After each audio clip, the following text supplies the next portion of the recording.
Setelah masa taubat panjang yang menyayat hati akibat fitnah patung anak sapi, Bani Israel akhirnya kembali merendahkan diri.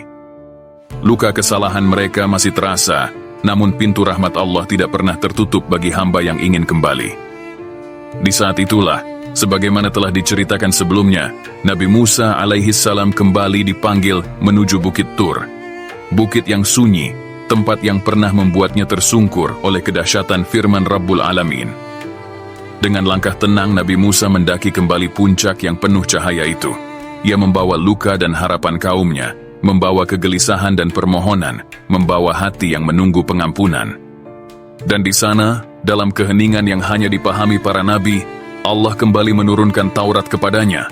Lembaran-lembaran suci yang sebelumnya pecah di tangannya ketika ia marah demi membela kemurnian tauhid, kini diturunkan lagi dengan penuh kasih. Taurat itu memuat hukum, perintah, dan petunjuk hidup. Ia turun sebagai cahaya yang menyinari kembali umat yang tersandung oleh kesalahan mereka sendiri. Malam kembali turun di puncak Tur. Angin gurun berbisik lembut seolah merapikan jejak wahyu yang baru saja turun. Nabi Musa berdiri lama, menengadah ke langit, meresapi firman yang memenuhi dadanya. Setelah kembali ke kaumnya, Nabi Musa membacakan isi Taurat, menjelaskan hukum-hukum yang mengatur ibadah, muamalah, dan kehidupan sehari-hari. Bani Israel diperintahkan untuk berkomitmen pada perjanjian itu. Taurat bukan hanya kitab bacaan, ia adalah perjanjian suci antara umat dan Tuhan mereka. Nabi Musa menegaskan kembali batasan-batasan syirik, menghidupkan tauhid dalam hati mereka, dan memastikan bahwa fitnah Samiri tidak pernah terulang lagi. Hari-hari setelah Nabi Musa kembali dengan lembaran Taurat itu berjalan perlahan, Bani Israel bangkit dari masa taubat yang berat. Mereka melangkah mengikuti Nabi mereka menuju tanah yang telah Allah janjikan kepada nenek moyang mereka. Angin gurun berembus membawa rasa harap baru, seolah menyapu sisa-sisa kelam dari fitnah anak sapi. Di hadapan mereka, terbentang perjalanan panjang menuju negeri para nabi, tanah suci, Baitul Maqdis, tanah yang subur, tanah yang diberkahi, tanah yang menjadi tujuan sejak mereka keluar dari Mesir. Langkah-langkah Nabi Musa tegap, memandu ribuan manusia yang kini mencoba merapikan kembali iman mereka. Di siang hari, awan menaungi perjalanan mereka. Di malam hari, sinar ilahi membimbing arah gerak mereka. Manna dan salwa terus turun, seakan menjadi tanda bahwa rahmat Allah tetap menyertai, meski mereka pernah tergelincir dalam fitnah yang kelam. Malam turun perlahan di padang gurun itu. Di antara kerlip bintang, Nabi Musa duduk merenung, mengingat amanah berat yang kini berada di pundaknya. Tanah yang dijanjikan itu tidak jauh lagi. Hanya beberapa perjalanan lagi, dan mereka akan memasuki negeri yang menjadi harapan ratusan tahun lamanya. Ketika fajar menyingsing, mereka kembali melanjutkan perjalanan. Di kejauhan mulai tampak dataran tinggi Syam, tempat di mana tanah suci berada. Sampailah mereka di sebuah titik tinggi yang memperlihatkan negeri itu dari kejauhan. Hatinya bersyukur. Inilah saatnya mereka menunaikan perintah Allah, memasuki tanah suci sebagai kaum yang merdeka dan bertauhid. Namun sejak awal, Nabi Musa telah mengetahui bahwa perjalanan menuju iman tidak selalu berjalan lurus. Ia mengumpulkan kaumnya. Dengan suara yang tegas namun penuh harapan ia berkata, "Wahai kaumku, masuklah ke negeri suci yang telah Allah janjikan untuk kalian." Al-Quran Surah Al-Ma'idah ayat 21. Tetapi sebelum ujian itu datang, Nabi Musa sudah melihat kegelisahan di wajah mereka. Ada ketakutan yang merayap perlahan, takut pada penduduk negeri itu, yang dikenal kuat, besar, dan menakutkan. Pada malam itu, ketakutan mereka membesar, sebagaimana kegelapan yang turun di atas padang pasir, dan esoknya penolakan pun muncul. "Wahai Musa, di dalamnya ada kaum yang sangat kuat. Kami tidak akan masuk sampai mereka keluar." Al-Quran Surah Al-Ma'idah ayat 22. Al-Tabari menafsirkan bahwa kaum tersebut adalah Al-Jabbarin, bangsa yang besar tubuhnya dan terkenal pemberani. Bani Israel, meski telah menyaksikan mukjizat terbelahnya laut dan tenggelamnya Firaun, tetap merasa lemah dan pengecut. Nabi Musa menggigit bibirnya, ia menahan pedih di hatinya. Dua lelaki saleh dari Bani Israel mencoba menguatkan, "Masuklah melalui pintu gerbang itu. Jika kalian masuk, kalian pasti menang." Al-Quran Surah Al-Maidah ayat 23. Namun tidak semua hati siap menyambut perintah Allah. Ada yang tunduk, ada yang ragu, ada pula yang tenggelam dalam rasa takut, hingga menolak dengan kata-kata paling menyakitkan bagi seorang nabi. Wahai Musa, pergilah engkau bersama Tuhanmu, dan perangilah mereka. Kami akan duduk di sini saja. Al-Quran Surah Al-Maidah ayat 24. Kalimat itu, sebagaimana diriwayatkan dalam tafsir Al-Baghawi, menjadi puncak kedurhakaan mereka. Mereka menolak berjihad, menolak mematuhi wahyu, bahkan menggunakan kalimat yang menunjukkan rendahnya adab kepada Rasul Musa dan kepada Allah.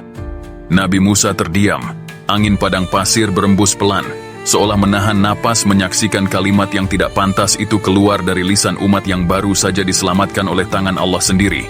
Di matanya terbayang kembali laut yang terbelah, tongkat yang berubah menjadi mukjizat, Fir'aun yang ditenggelamkan, awan yang menaungi, dan manna salwa yang turun sebagai karunia. Semua itu mereka saksikan. Namun saat ini, ketakutan mereka lebih besar daripada tawakal. Nabi Musa mengangkat kedua tangannya ke langit. Dalam kesedihan yang hanya bisa dirasakan oleh hati seorang nabi, ia berkata, "Ya Rabbku, aku tidak berkuasa kecuali terhadap diriku dan saudaraku. Maka pisahkanlah aku dari orang-orang yang fasik ini." Al-Quran Surah Al-Maidah ayat 25. Doa itu tidak diucapkan dengan amarah, tetapi dengan luka yang dalam. Luka seorang pendidik yang melihat murid-muridnya kalah oleh rasa takut. Luka seorang nabi yang melihat umatnya mundur dari ujian keberanian. Dan Allah pun menurunkan keputusannya, keputusan yang sekaligus menjadi tarbiyah bagi sebuah umat. Maka negeri itu diharamkan bagi mereka selama 40 tahun. Mereka akan tersesat di bumi. Al-Quran Surah Al-Maidah ayat 26. Sejak saat itu, langkah Bani Israel tidak lagi menuju Tanah Suci, namun berputar-putar di Padang Tih, sebuah dataran luas antara Mesir dan Syam. Ketika fajar menyingsing di atas Padang Tih, gurun itu tampak seperti lautan pasir yang tidak bertepi. Angin membawa butiran pasir yang berputar halus, seakan mengingatkan bahwa waktu terus berjalan, dan takdir Allah bergerak dengan caranya sendiri. Disinilah, setelah penolakan mereka terhadap perintah memasuki Tanah Suci, Bani Israel berjalan dengan langkah berat, melangkah tanpa benar-benar tahu bahwa mereka sedang memasuki masa tersesat selama 40 tahun. Pada mulanya mereka tidak menyadari bahwa inilah hukuman yang telah ditetapkan Allah. Mereka mencoba berjalan ke timur, namun langkah mereka berputar dan kembali ke tempat semula. Mereka bergerak ke utara, tetapi tanpa disadari, tertahan di selatan. Matahari terbit dan terbenam, dan setiap kali mereka mengangkat kepala, pemandangan yang muncul adalah padang gurun yang sama. Tidak berubah, tidak bergerak, seakan waktu memutar mereka dalam lingkaran yang tak terlihat. Namun meskipun hukuman itu berat, Allah tidak mencabut kasih sayangnya. Gurun yang tandus itu justru menjadi madrasah ketuhanan, tempat pembentukan jiwa dan iman sebuah umat yang masih membawa bekas-bekas perbudakan Mesir. Di tengah panasnya matahari, awan menaungi mereka dengan lembut. Setiap pagi, manna turun dari langit, makanan manis seperti embun madu dan salwa, burung kecil, datang dengan mudah hingga mereka dapat menangkapnya tanpa kesusahan. Dan ketika kehausan mendera, 12 mata air memancar dari batu setelah Nabi Musa memukulkannya dengan tongkatnya, sebagaimana disebutkan dalam banyak tafsir, agar setiap kabilah memiliki mata air sendiri dan tidak saling berebut. Semua itu adalah pelajaran, bukan sekadar hiburan. Dalam tafsir Ibnu Katsir dijelaskan bahwa nikmat-nikmat tersebut adalah tanda bahwa hukuman tidak berarti ketiadaan rahmat, melainkan bentuk tarbiyah, pendidikan yang tidak akan mereka dapatkan di bawah bayang-bayang Fir'aun atau di dalam kemewahan Mesir. Allah sedang membentuk mereka menjadi umat yang bebas, kuat, dan bertauhid, bukan bangsa yang terus membawa sifat takut dan ragu. Nabi Musa memimpin mereka dengan kesabaran yang tak ada duanya. Setiap malam ia mengajarkan Taurat, setiap hari ia memperbaiki hati-hati yang rapuh. Di bawah bimbingan Nabi Musa dan Nabi Harun, mereka tumbuh menjadi lebih kuat, lebih tegar, lebih lurus akidahnya, dan lebih siap mengemban amanah. Pada malam-malam yang dingin, ketika api kecil menyala di tengah perkemahan, Nabi Musa memandang kaumnya. Di hadapannya terbentang dua generasi yang sangat berbeda. Yang pertama adalah generasi lama, generasi yang tumbuh di bawah penindasan Mesir, generasi yang meskipun telah melihat laut terbelah dan Fir'aun binasa, masih membawa ketakutan yang membelenggu hati mereka. Dan yang kedua adalah generasi baru, anak-anak dan pemuda yang tumbuh di padang tih. Generasi yang tidak mengenal cambuk penjaga Mesir, tidak mengenal ketakutan yang melekat di jiwa orang tua mereka. Di antara generasi muda itu ada pemuda yang Allah pilih untuk masa depan, seperti Yusha bin Nun, murid setia Nabi Musa yang hatinya teguh dan keberaniannya tidak pudar. Dan Kalib, lelaki soleh yang tetap yakin ketika seluruh kaumnya dicekam ketakutan. Merekalah tunas-tunas baru, cikal bakal umat yang kelak akan memikul tanggung jawab memasuki tanah suci. Musim berganti, tahun demi tahun berlalu, dan satu persatu generasi lama pergi meninggalkan dunia ini. Tidak seorang pun dari mereka yang dulu menolak perintah Allah untuk masuk ke negeri yang diberkahi, diperkenankan memasuki tanah suci. Mereka wafat di padang gurun, dengan penyesalan yang hanya mereka dan Allah yang mengetahuinya. Sementara itu, generasi muda tumbuh kuat, tegar, dan penuh keberanian. Mereka adalah generasi yang dibentuk bukan oleh ketakutan, tetapi oleh wahyu dan bimbingan para nabi. Mereka mendengarkan kisah-kisah yang dibacakan Nabi Musa, kisah tentang tongkat yang berubah menjadi ular, tentang laut yang terbelah, tentang Fir'aun yang ditenggelamkan. Mereka menyaksikan dengan mata kepala sendiri, makanan yang turun dari langit dan air yang memancar dari batu. Mereka tumbuh dengan iman yang jernih, tidak dibayangi trauma masa lalu, tetapi ditegakkan oleh janji masa depan. 40 tahun itu, yang bagi generasi lama adalah hukuman, justru menjadi masa keemasan pendidikan bagi generasi baru. Allah membiarkan mereka tumbuh cukup lama, hingga jiwa mereka bersih, hingga masa lalu tidak lagi membayangi langkah mereka.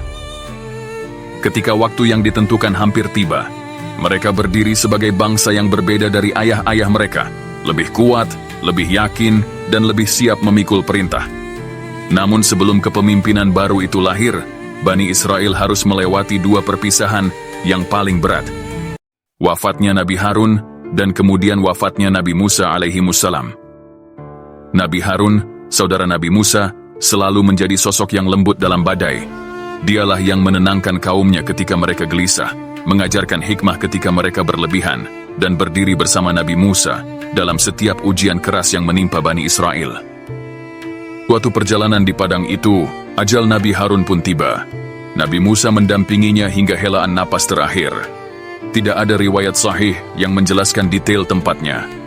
Yang pasti, Nabi Harun wafat sebagai seorang nabi yang taat, dan Bani Israel berduka mendalam atas kepergian sosok yang selama ini menjadi peneduh jiwa. Kesedihan itu menyelimuti Nabi Musa. Ia kini memimpin sendirian, tanpa saudaranya, tanpa pembantu dakwah yang senantiasa menguatkan. Hari-hari berlalu, generasi baru semakin matang, tanah suci kian dekat, tetapi Allah telah menetapkan takdir lain untuk Nabi Musa. Pada suatu hari, datanglah Malakul Maut, malaikat yang Allah tugaskan untuk mencabut ruh para hamba. Dalam riwayat Sahih Bukhari dan Muslim dijelaskan bahwa malaikat itu datang dalam rupa seorang manusia, sebagaimana para malaikat terkadang menjelma.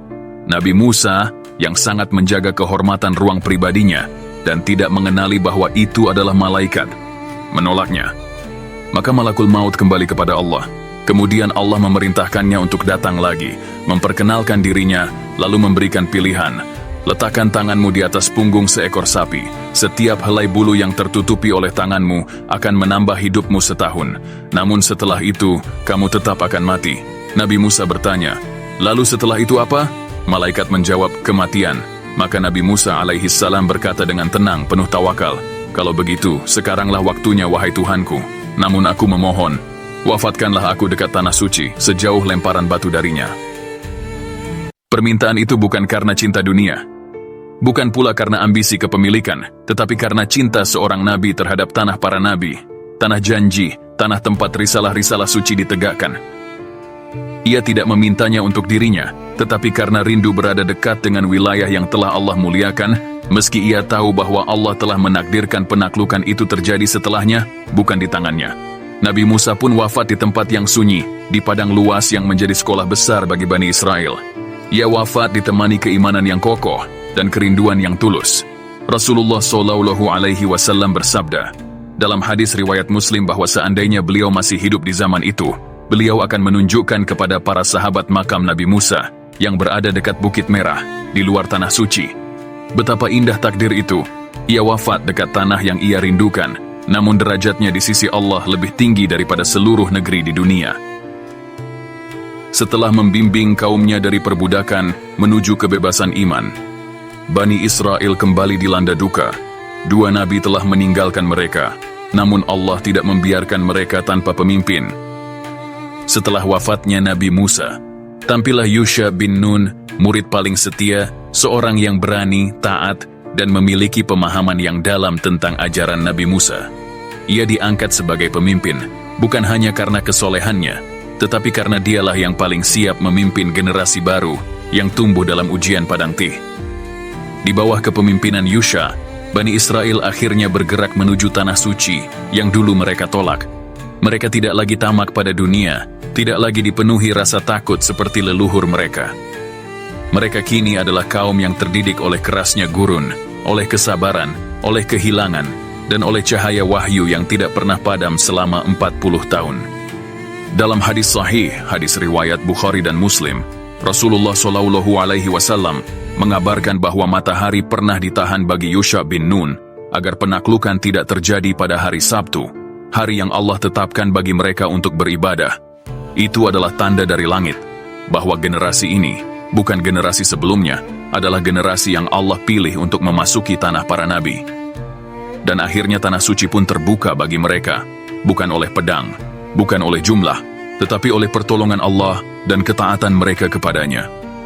Mereka memasuki negeri itu dengan sujud syukur, menundukkan kepala sesuai perintah Allah Subhanahu wa Ta'ala. Ingatlah ketika kami berfirman, masuklah ke negeri ini Baitul Maqdis, lalu makanlah dengan nikmat berbagai makanan yang ada di sana sesukamu. Masukilah pintu gerbangnya sambil membungkuk dan katakanlah, bebaskanlah kami dari dosa-dosa kami. Niscaya kami mengampuni kesalahan-kesalahanmu. Kami akan menambah karunia kepada orang-orang yang berbuat kebaikan. Al-Quran Surah Al-Baqarah ayat 58. Mereka diperintahkan untuk memasuki kota itu dengan kerendahan hati, sebagai bentuk pengakuan bahwa kemenangan datang hanya darinya. Yusha memimpin awal kehidupan mereka di tanah yang dijanjikan. Ia menegakkan hukum Taurat, menjaga kemurnian Tauhid, dan membimbing umat pada kehidupan baru setelah generasi Fir'aun dan Padang Tih berganti menjadi generasi tanah para nabi. Mereka yang dahulu hidup di bawah cambuk, kini hidup di bawah wahyu. Mereka yang dahulu terombang-ambing oleh ketakutan, kini berdiri sebagai umat yang dibentuk oleh ujian. Mereka yang dahulu tersesat di gurun, kini berpijak di tanah yang Allah berkahi sejak masa Nabi Ibrahim, Nabi Ishak, dan Nabi Yakub alaihimussalam. Jalanan Bani Israel dari Mesir hingga Tanah Suci bukan sekadar kisah sejarah. Ia adalah potret perjalanan iman manusia, bahwa kebebasan tanpa ketaatan tidak membawa arah, bahwa ketakutan dapat menghalangi nikmat yang Allah tawarkan, bahwa generasi lama tidak selalu siap menerima perintah Allah, bahwa generasi baru seringkali lahir dari rahim ujian, dan bahwa kemenangan tidak selalu datang cepat, tetapi pasti datang kepada umat yang bersabar. Perjalanan itu mengajarkan bahwa Allah tidak sekadar memberi negeri kepada mereka. Allah memberi pendidikan iman sebelum memberikan kemenangan. Karena tanpa iman, Tanah Suci pun tidak akan bermakna apa-apa. Pada bagian berikutnya, kita akan menyelami kisah baru, kehidupan Bani Israel di Tanah Suci, masa-masa awal kepemimpinan Yusha bin Nun. Kita akan melihat bagaimana Yusha menata kembali masyarakat setelah 40 tahun pengembaraan, bagaimana hukum Allah ditegakkan di tanah yang diberkahi, bagaimana generasi baru membangun kehidupan di negeri para nabi, serta bagaimana keberkahan negeri itu terjaga selama mereka memegang teguh tauhid. Kini kisah perjalanan panjang Nabi Musa telah sampai di ujungnya, namun perjalanan risalah para nabi di Tanah Suci baru saja dimulai.